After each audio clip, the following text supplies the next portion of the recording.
I'm short. Hi, everybody. Welcome. Before I begin, you can wrap up conversations and I will do a fire announcement. So in the event of a fire alarm, please proceed calmly to a nearby exit, leave the building, and move away from the doorway. Please take a moment to note the location of nearby exits. Be aware that the way you entered may not be the most direct way out. So for instance, there's a door right up there. Sitting or standing in the aisles and doorways is not permitted, and of course, smoking is not allowed inside any university building.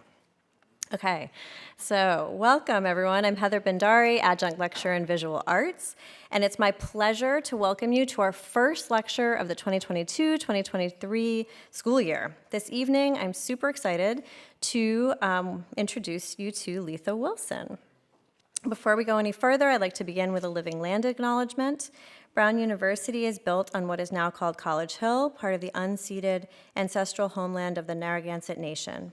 Indigenous people from many nations, near and far, live, study, and work in Providence today. The amplification of Native voices and histories is crucial to rectifying the many violent legacies of colonialism, and we gratefully acknowledge the ongoing critical contributions of Indigenous people within this university and across our state, region, and nation. In addition, I'd like to acknowledge that we're connected by a campus that relied on the African slave trade in the Americas, and that there are buildings on campus constructed by enslaved people. These acknowledgements and much more commit us to a lifetime of decolonial and anti-racist work.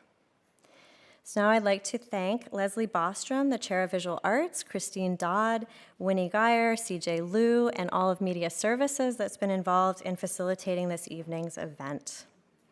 A few more things to note. First, before we begin, please do not record this event. We value and respect the IP of our visiting artists, and we will post our own recording on our YouTube account with her permission.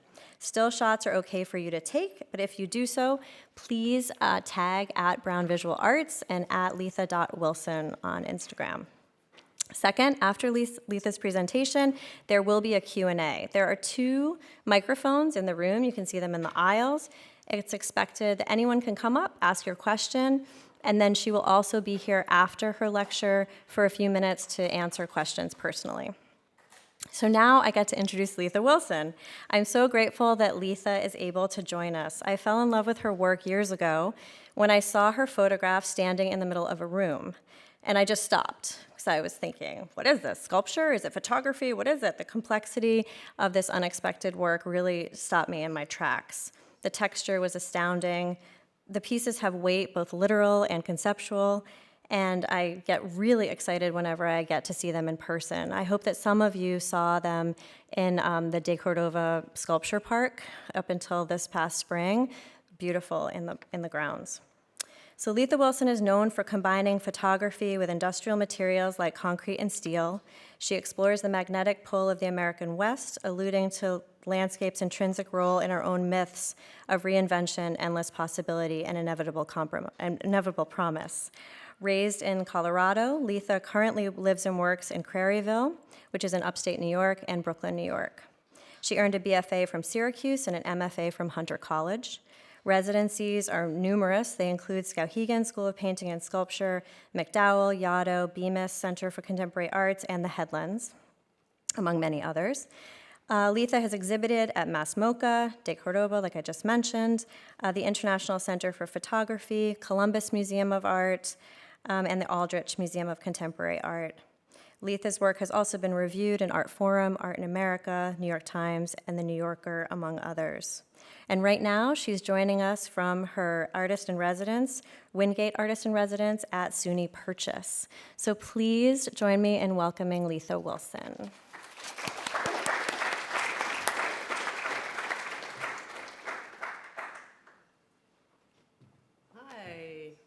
Hi.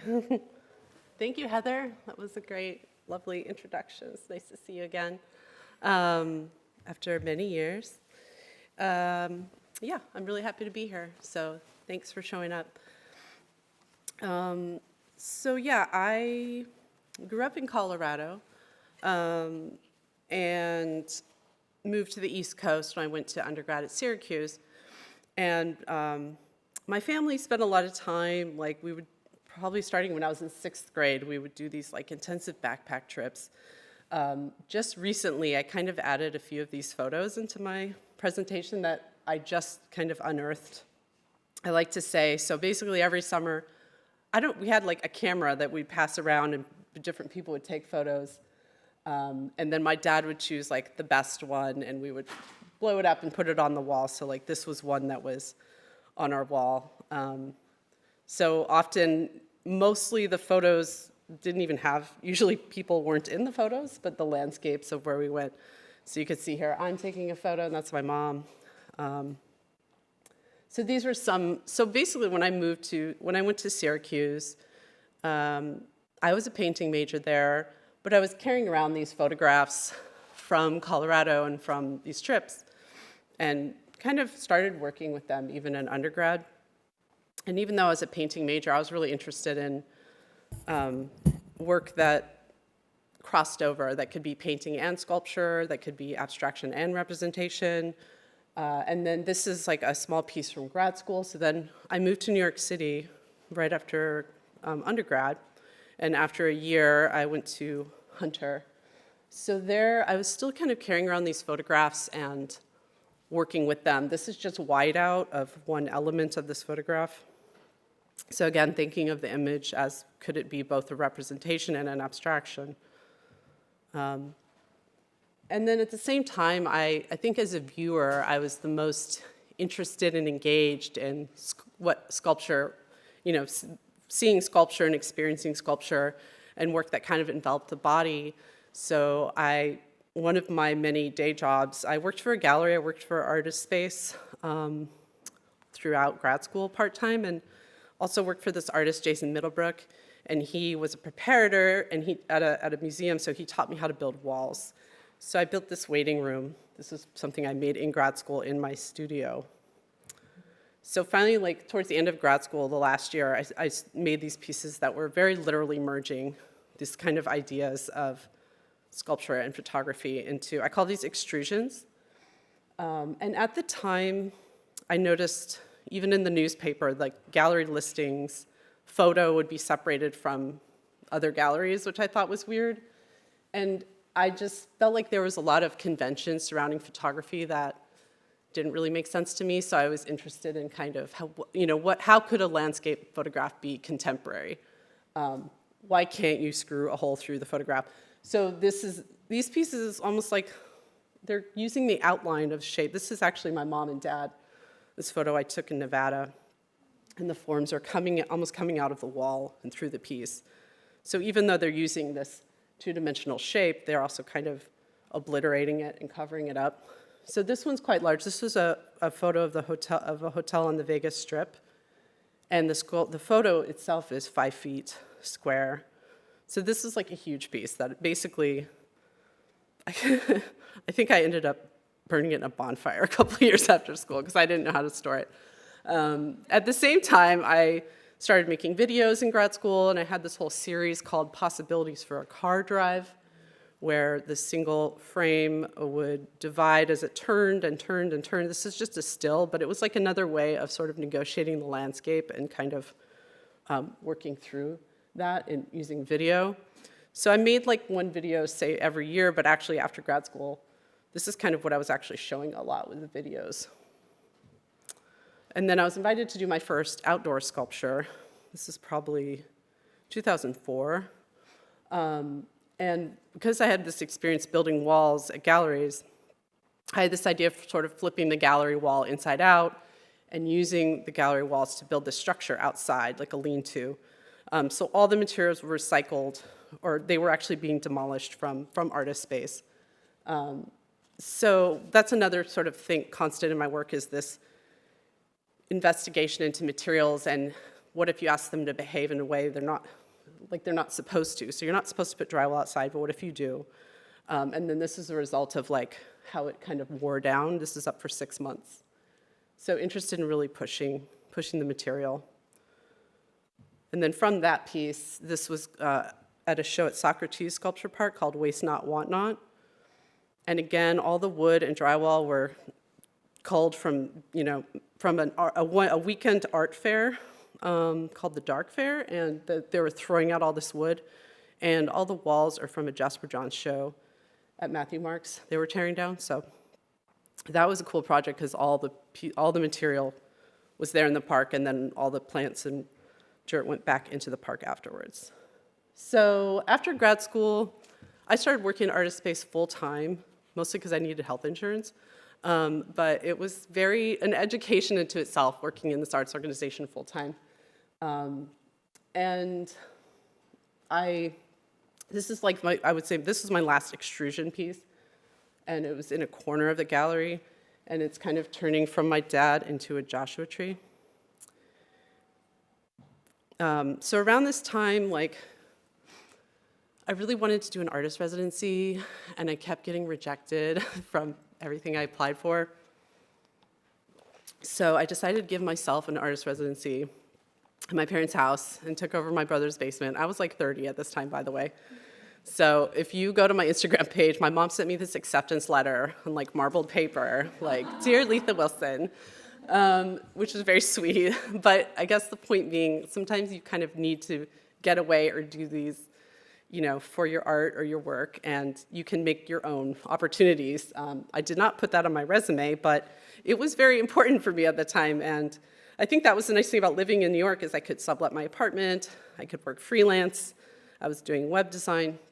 So this work is kind of coming back from that trip, and I feel like during that trip I just sat around and read books a lot, but basically I decided I wanted my practice to be almost more like a painter's, where I like this idea of the extrusion, but they were time-consuming and expensive, and I didn't like working with the styrofoam material.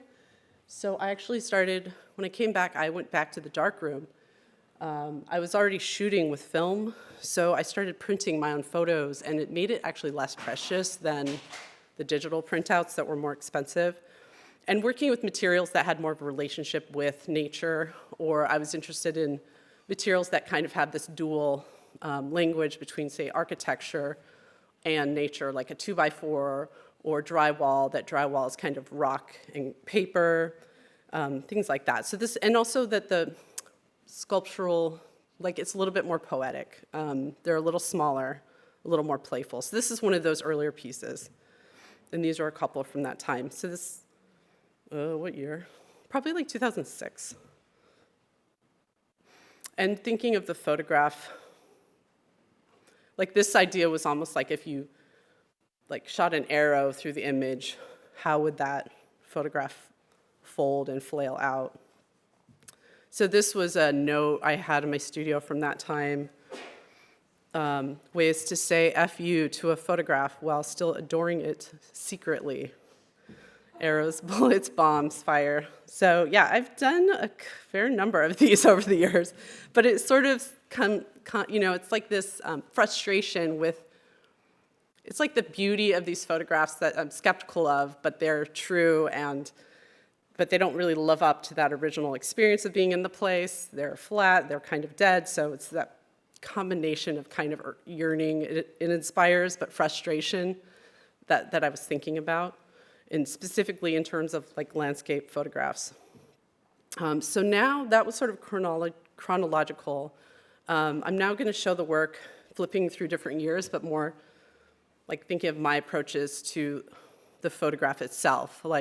And in the beginning, these were all C-prints. I printed myself in the darkroom, so what about the surface of an image?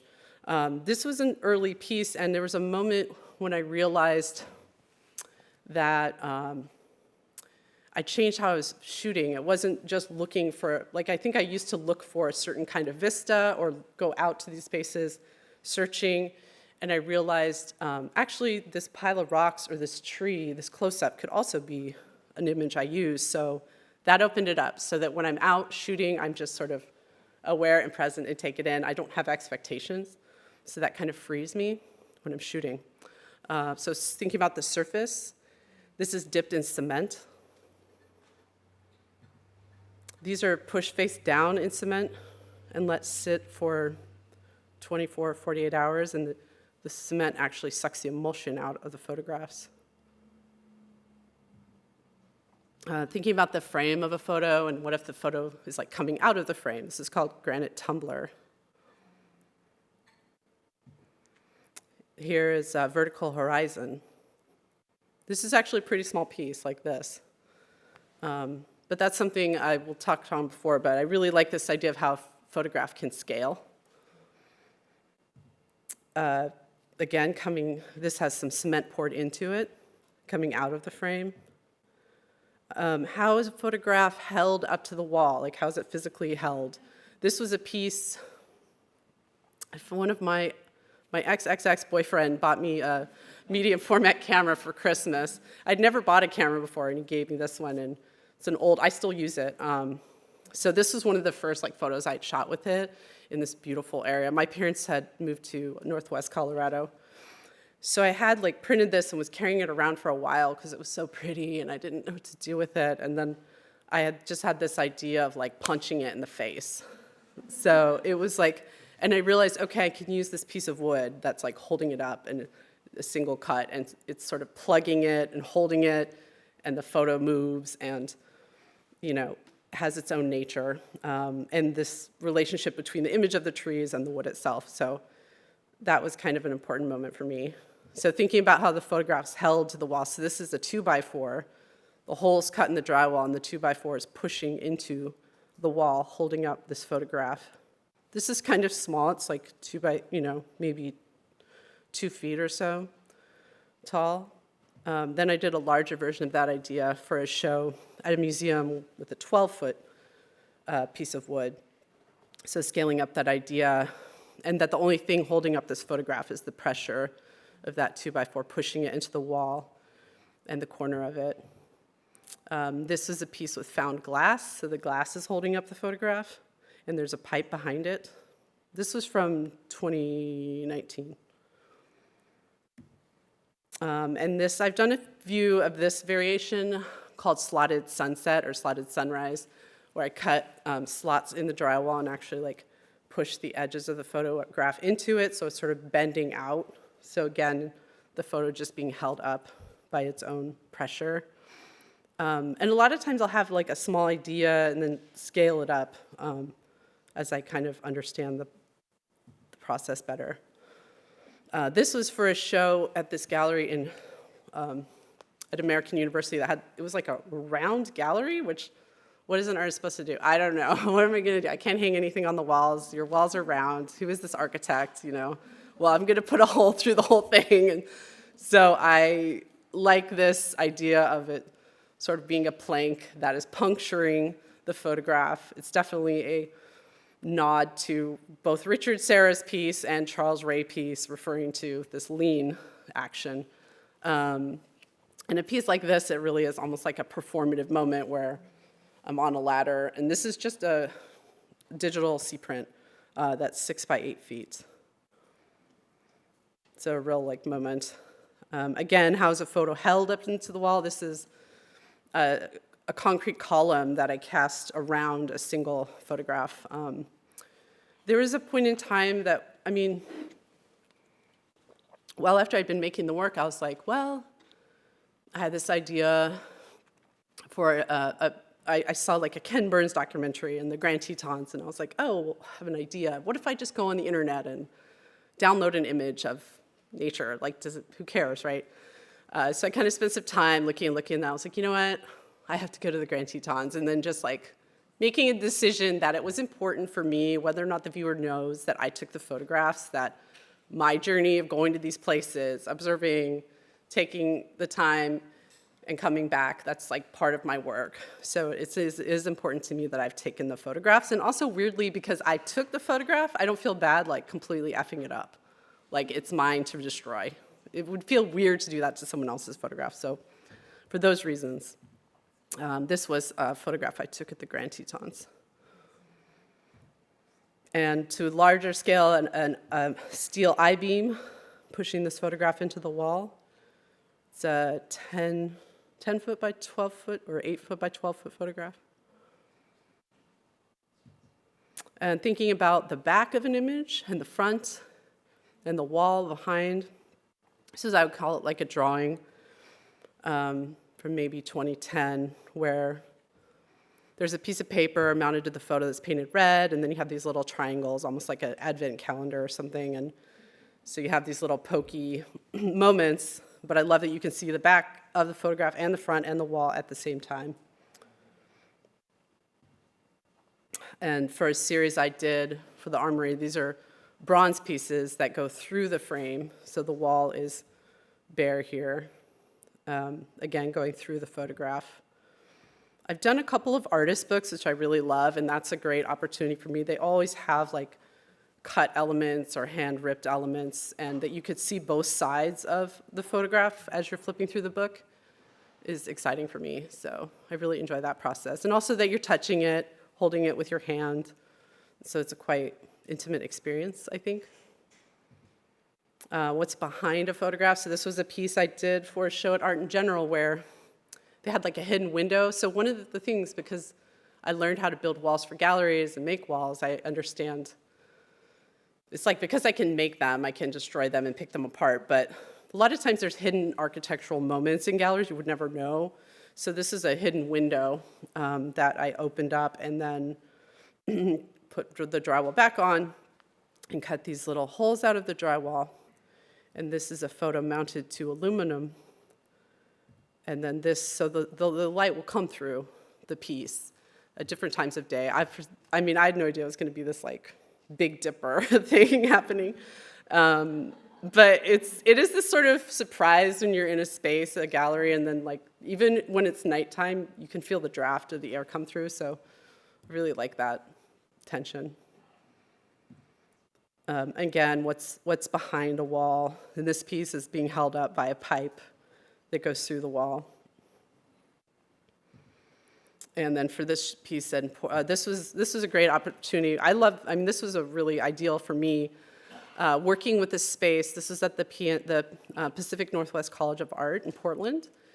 And I got to go travel and shoot photos on the coast and the Painted Hills and then bring those images back for the show.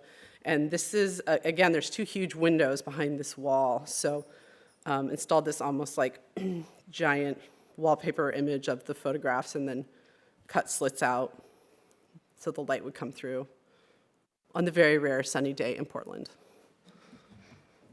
Oops, sorry. What's behind, these are really new ones, like one of my, I guess, COVID activities.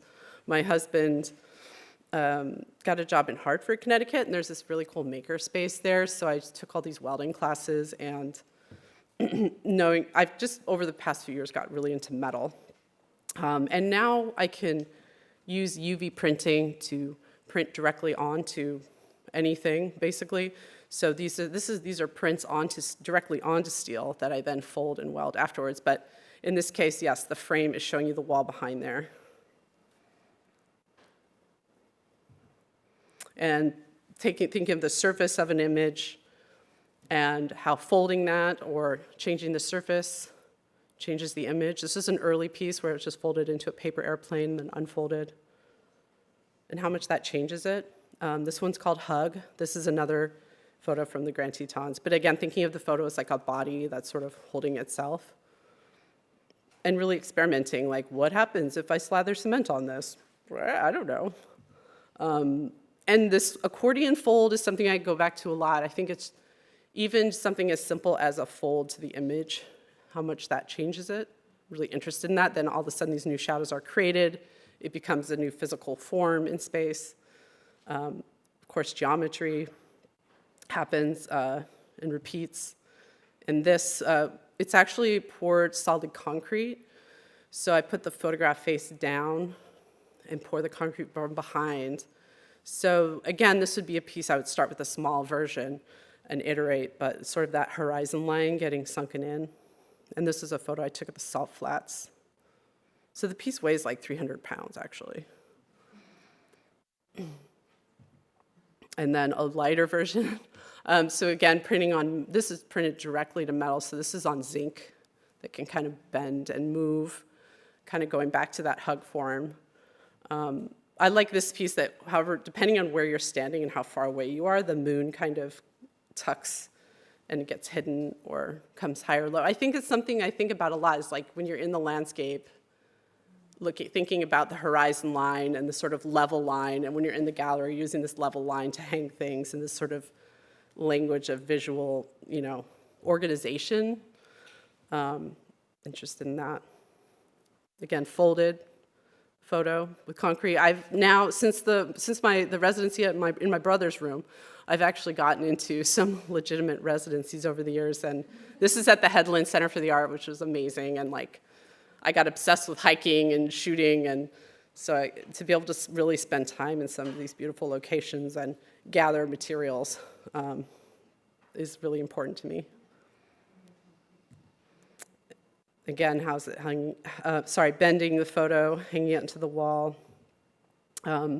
This is another photo from the Headlands. This is printed on vinyl, and there's a steel pipe. So really having that weight. This is often the works have this. Almost each individual work, there's a balance. It's not like nature good, human bad. It's complicated. So there's like a back and forth. You know, there's this sort of chaos, wonder sublime. There's a logic, underlying geometry, and it's something in the middle there. You know, how can these worlds cohabitate? Face down. This was my first piece with steel, actually, but I like this idea of this beautiful photo that you don't actually see, you're only seeing the corner. My dad hated this. He hated this piece so much, it was funny. It really made him mad. He says, "Is it for the earthworms?" It's like, yeah, Dad. Of course, that's what he would say, the fisherman. Anyways, how strong is a photograph? Like, can the these were, the early works were like really pushing the strength of an actual color print, and can it tether in concrete? Can it hold up a steel pipe? And going forward, these are now prints on steel. Can the photos hold up really heavy steel pipes?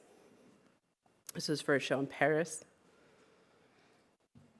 And concrete, which I started playing with probably 2009 or something.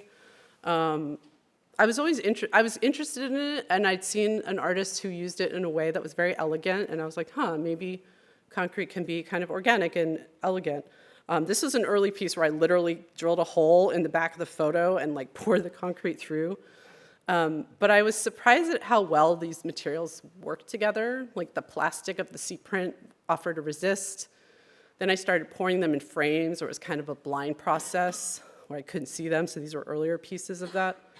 And then here's my moment with so then this little bright yellow moment happened where part of the cement fell off and the emulsion had transferred onto the concrete.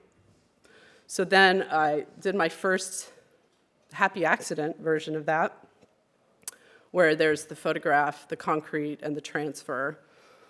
But I did not take good notes in my studio that day, and I went back to try to make more, and I was like, oh, wait, what brand was that?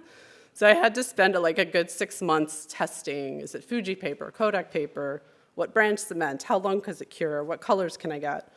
To really kind of hone it in, and even as I continue to make these works, I learn more. So this is now concrete poured into a frame, and there's the hole. This was like a 2x4 that I pulled out, and the transfer. And then now this is just pure concrete. The photograph has been folded. The concrete has sucked out the emulsion.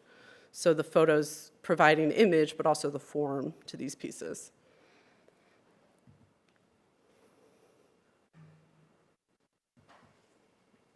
And these are sort of the largest ones. They're quite heavy. So it's like several photographs. When I'm in the dark room, I use rocks and pieces of wood and things to hold. I really hate easels. I was just telling someone about this, Teresa, at the photo department at SUNY. I was like, oh my gosh, I hate easels so much. So like, yeah, why does it have to have this edge, you know? Like I hate edges. So it's like, well, doesn't it make sense in the dark room to have it like full bleed? Anyways, so I use rocks to hold the paper down. And I like that a lot of these earlier works is like all through the body. There's no computer. It's just like me shooting film, me processing, me printing, me pouring concrete. Now, because I'm doing the UV printing, there's more computers involved. Also, one little note, I was born in Hawaii. My parents went to University of Hawaii, but I didn't we left when I was 4, but I got a travel grant in 2014 to go back and shoot for a month, and like, it was so amazing. So I'm like constantly using these images from Hawaii. So yes, these are the largest scale of the concrete pieces. And then as I continue to work, bringing the frame in, having the frame be steel, having the frame rust, shaping the frame. Also like this conversation between the two places and the two images. But there's so many moments in these pieces I can't control. It's really a blind process. So I enjoy the, happy accidents that happen. Now I started like UV printing on the concrete, so I can also print on the frame too.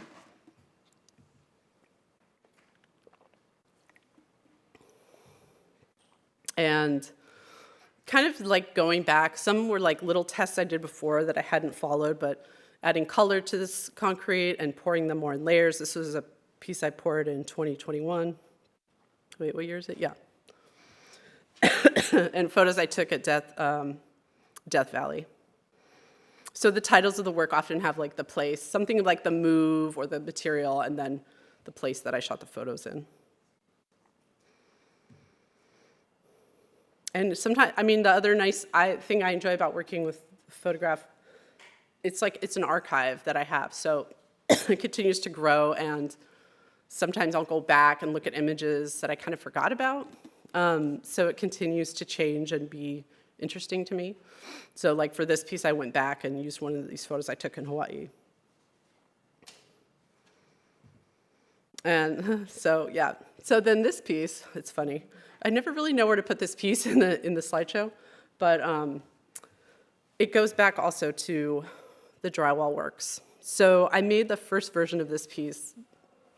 It's basically a wall built in a tree when I did a residency at Skowhegan, which, by the way, I applied for 10 years in a row before I got in, and I was only an alternate. So if you have any interest in being an artist, I highly recommend you apply to Skowhegan every year for the rest of your life, basically, because it's so worth it. But I would feel thankful that I didn't go until 5 years out of grad school, because it just created a whole new community of artists. And it's 9 weeks, you're in the woods, there's 65 artists. So I made my first version of this piece in the forest there, and then invited to do this show at an arboretum in Illinois. And the wall's facing west. There was no screws put into this tree. The tree was not harmed in this artwork. It's actually resting on the ground. That's the back of the piece. So I love how the tree protects the work too, with this umbrella of its foliage, and really the piece is just sort of a mirror for the tree itself. The shadows, the limbs, all of it. And that's the back of it. So what year was that?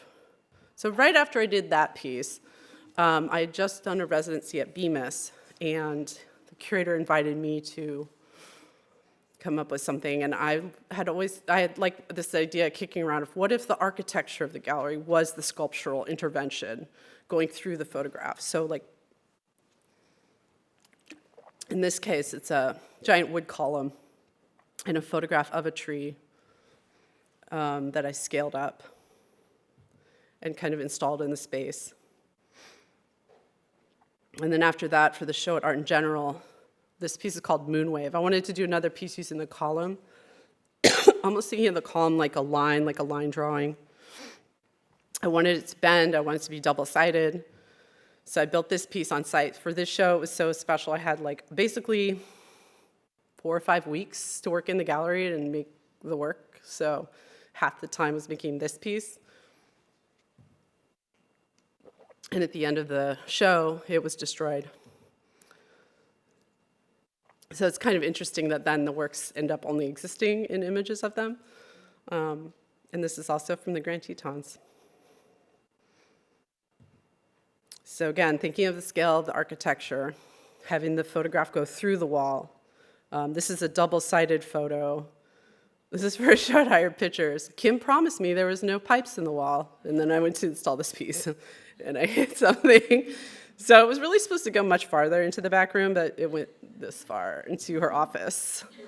So That's the other side. The nice thing about this piece is I am able to re-show it in different spaces and go farther into the other room if I can.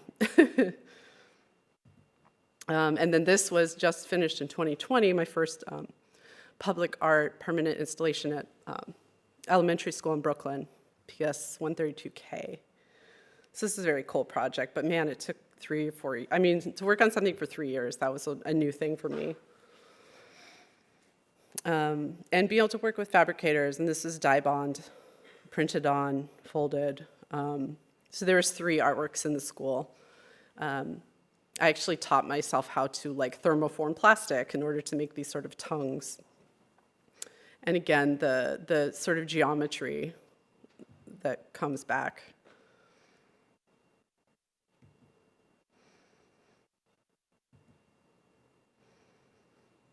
And finally, going back to some outdoor sculptures. So now that I can print directly onto materials such as steel, this was the piece at deCordova. They asked me to come up with an idea and commissioned it. So it's printed directly on a Corten steel. 2 images. I was interested in how it would change over time and season. So the raw steel rusts and changes over time. This piece is now actually, it came back this summer and it is in my backyard. So I was kind of dreading it coming back, but it's actually very cool to like live with the work and see it change during the course of the day. So this sort of, this is my yard. So yeah, I get different shadows here that I never had at deCordova. So it's actually really cool for me to watch it.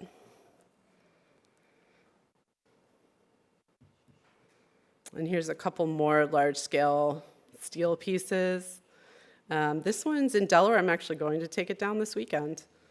And so yeah, the 2 images and the rust of the back. This is early on before it's rusting.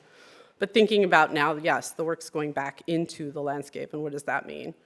And this was just the last piece that I made for Rochester Institute of Technology. And it was kind of a coincidence that this building behind it, like, completely keys with this image. But I was also conscious of, like, thinking of the steel that will change to get to that color, this photograph I took. So great timing for that. This is my last piece, so that's it.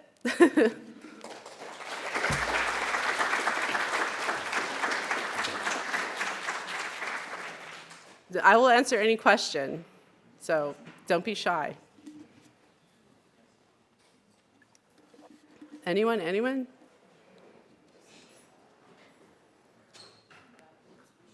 Leslie, you have a question.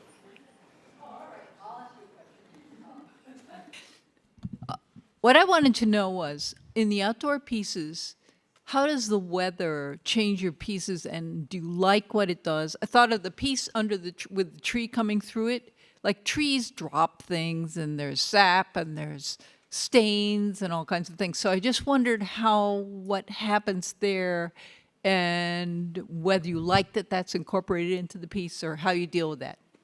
Yes.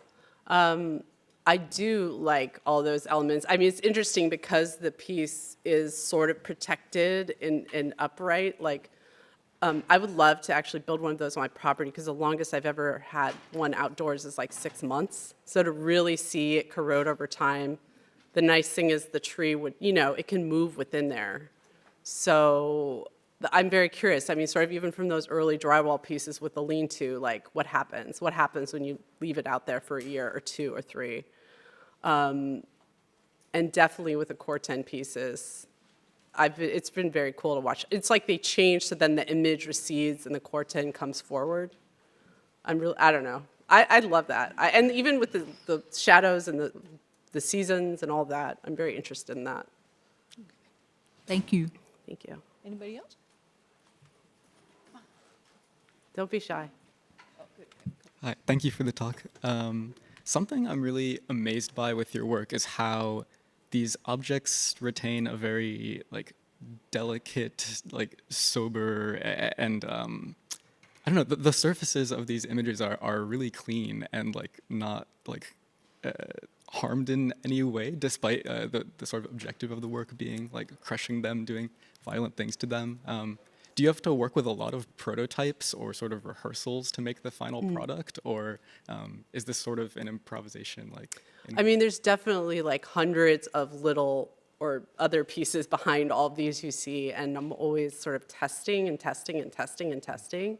And little tricks I have where like I can put frisket on the piece to protect it a little bit during certain parts, and knowing certain part, it is like a little bit of a balance between like protecting the image and like letting it go, and that fine line of like being fussy and not too fussy. Ideally, it's sort of both. So there's like moments that are preserved and then other moments that are kind of destroyed, and it's sort of there. But yes, lots and lots and lots of testing. So great question. I have a question about how your relationship to taking photographs has changed as the sculptural work has developed, and if you could also elaborate a little more on the like loving, hating, or wanting to destroy something while loving it in secret. Like, what's that relationship that you have with your photos that's kind of that engenders that like almost comedic or like destructive impulse that you sometimes were touching on? Yeah. Yes. It's interesting because like I live in upstate New York now, but I never shoot, hardly ever shoot there. Like I think something is also maybe because I grew up in the West, or is it my Gemini nature? I don't know, but like it's sort of like I need to go away to shoot, and it's sort of this like special time, and I try to just, you know, again, like the nice thing and kind of what I was saying about it changing, my job is to go there and just, you know, be present and like observe and gather. And sometimes it does feel almost like a, you know, frantic, like grab this moment, is so beautiful kind of a thing with photography, like capturing that's going to be fleeting. And then there's this like gap of time, then I come back, and then to like have the experience of re-looking at it, there's like this, just when I did the last trip, I kept waiting, procrastinating, looking at the images. It was like Christmas or something. I don't know. So I have this anxiety, because then once you see it, it's like, what about this time when you don't know what you shot, you know? Or the photographs I didn't take, I've been thinking about that a lot lately. Like, it was just so beautiful, like you knew you couldn't take a good photo of it. So I think it has changed, like, and now to like go back to places, so it's not just the matter of like being there for the first time, but then like revisiting. That's interesting to me. Or like having made a piece and then go back to where and then suddenly like the piece is in your mind, not the place, and I don't know. So it continues to change. I mean, I shoot less film now, but I kind of miss it, I guess. So, yeah, that answers your question. Thank you. Hi. You on the left? Okay. So I know you experiment a lot with materials on top of photos. I was just interested if you did a lot of experimentation in the darkroom, like changing chemicals, changing light exposures, putting stuff on top of photos in the darkroom rather than after the photos. That's a good question. So it's actually, I remember like when I started printing again in the darkroom, I was like very nervous. I was like, the photo people are gonna hate me. I'm like not doing it right. I don't know what I'm doing. There's a lot of scratches, you know. I don't, even now I go there and I don't know the names of the like lenses and stuff. So, however, I like this sort of, you know, I kind of don't want to know, you know, like this sort of mystery. It's similar with concrete. Like I don't quite understand how it works, but it works. So when I'm in the darkroom, the other thing is like, it's a landscape, so maybe it's a little yellow, maybe it's a little green. It's okay. That's something I'm interested in. And then I'll push that in terms of like a color spectrum, like printing maybe like a little too yellow or too black and too red. And that's kind of the more, I haven't gotten too into like alternative process with chemicals. But I have done a series, I didn't actually show any of those, but using black and white and making photograms in the darkroom and then like re-photographing those into a new piece. So I really do like the process, and something about being in the darkroom keeps me focused, so I enjoy it a lot. Thank you. I'm curious about your relationship with frames, because it looks like in your making process you're using them a lot to cast stuff, but only some of the sculptures actually have them. And so I'm wondering what role they play in your making process and then in your psyche, and why some pieces will have them and some pieces won't. Yes, good question. I mean, sometimes I feel like a frame is a great kind of container to start with, and it'll like literally physically hold the piece in, and it is the mold that I'm pouring everything into. And it kind of ranges, you know, I'll just go through like times when I'm more like, maybe I want a raw edge and it's just a box frame and you see the concrete, or maybe I want the frame itself to be really part of it and rest and become, you know, so I think over the years, like the frames have become really, they can be very like enveloped in the piece. Like they're almost always like, they're always considered almost at the beginning. And it's either something they're sort of fully into or like completely breaking out of.